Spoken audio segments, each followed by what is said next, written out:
Friends in Christ, Pastor Brian here. Last week, I listened to sportscaster Rich Eisen explain the newly adopted NBA draft policies that are designed to stop teams from tanking to get a better chance at the first pick in the NBA lottery. Now, tanking is a strategy employed by some teams to purposely field non-competitive rosters to lose games.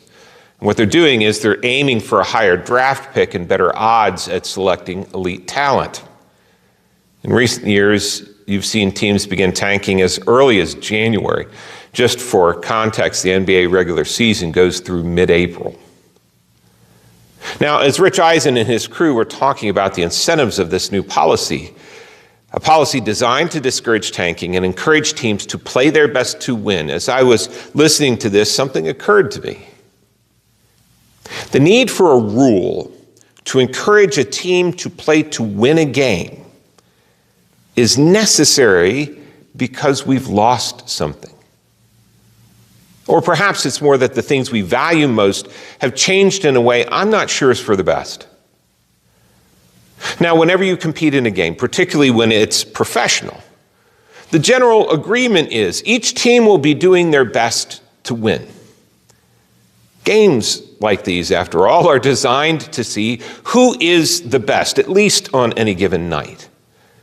If each team is not trying to do their best to win, then it's impossible to decide who is the best. This lack of trying, in effect, steals from their opponent, as well as the people who've paid in time and money to come and watch the contest. Tanking, then, is both dishonorable and dishonest. It attacks both the integrity of the game and of the people who are participating in it. When I was in college at Catawba College in Salisbury, North Carolina, we had a required freshman civ class, and it focused on the major civilizations in the world and the virtues each came to hold as the pinnacle of what it meant to be Greek or Egyptian or Chinese. These specifics varied across those cultures, but each of them had some idealized character for their citizens. For the Egyptians, it was all about getting into the afterlife, what you had to do to achieve that. For Greeks, their essential character was summed up in one word: arete. Arete included all aspects of life, the virtue of embodying the highest quality of personal character, physical ability, intellectual capacity. Each of these was based around what a culture valued most.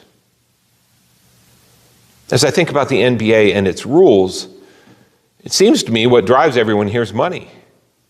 Or at the very least, the idea that you need an incentive to get teams to try and win games. That need shows that the integrity of the players in the game is not what drives folks most. And that makes me sad, and it makes me wonder. Is the drive to maximize profits and earn more money really doing us good as a society?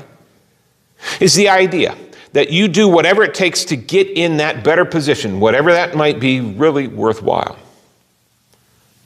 What does it say about our national character if there's at least some agreement that gaming the system in a way that ruins the integrity of the game is not just okay, but a smart move?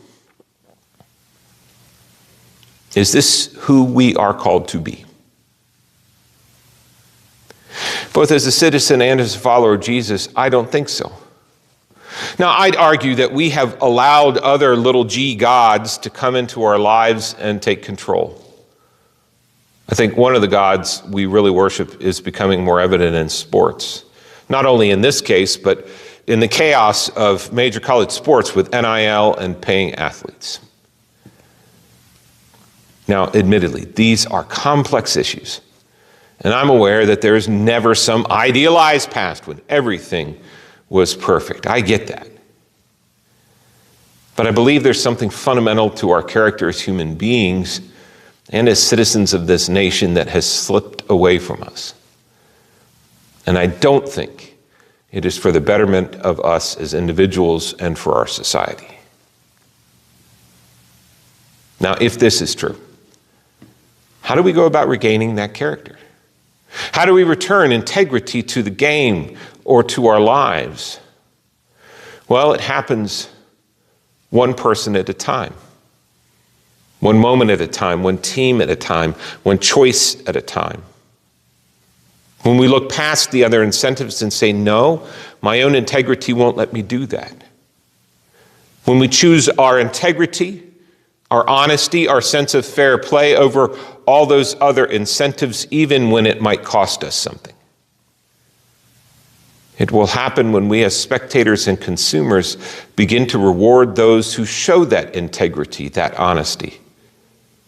When we affirm with our time, attention, money, those people, teams, politicians who embody what we believe are the ideals of our nation. Now, it's entirely possible I'm way off base with my ponderings today. Maybe these things are just who we are as a nation. But I'm curious. What do you think? God's blessings.